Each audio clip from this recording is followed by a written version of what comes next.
तो फ्रेंड आज का जो हमारा क्वेश्चन है वो है हो ची मिन मार्ग की क्या उपयोगिता थी। क्वेश्चन हर साल की तरह इस साल के लिए भी बहुत ही इंपॉर्टेंट है और ये क्वेश्चन हमारे बिहार बोर्ड का जो ऑफिशियल मॉडल पेपर था उसमें भी दिया गया है। तो चलिए इसके आंसर को समझते हैं। सबसे पहले आपको ये याद रखना है कि हो ची मिन मार्ग क्या है। तो मैं आपको बता देता हूँ कि हो ची मिन जो था एक क्रांतिकारी था जिसके नाम से इस मार्ग यानी इस रास्ते का नाम रखा गया।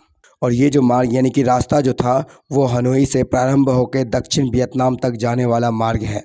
तो आपको याद रखना है हो ची मिन मार्ग जो था वो एक क्रांतिकारी के नाम पे रखा गया था जो कहाँ से होके कहाँ तक जाता था, तो हनोई से होके वियतनाम तक जाता था। ठीक है। और रास्ते में दो और कंट्री था जिसके सीमा क्षेत्र से होके ये गुजरता था। कौन कौन? तो लाओस और कंबोडिया। और इस रास्ता को अमेरिका जो था हमेशा क्या करता था? क्षतिग्रस्त कर देता था, लेकिन वियतनाम क्या करता था? इसे तुरंत मरम्मत करा लेता था।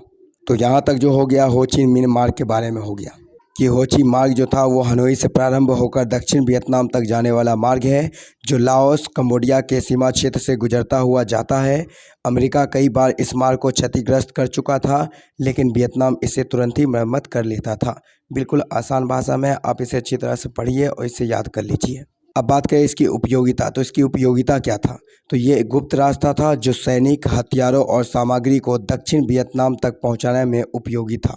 यानी कि इस रास्ते का उपयोग क्या था कि ये सैनिकों, हथियारों और सामग्री यानी अन्य वस्तु को क्या करता था?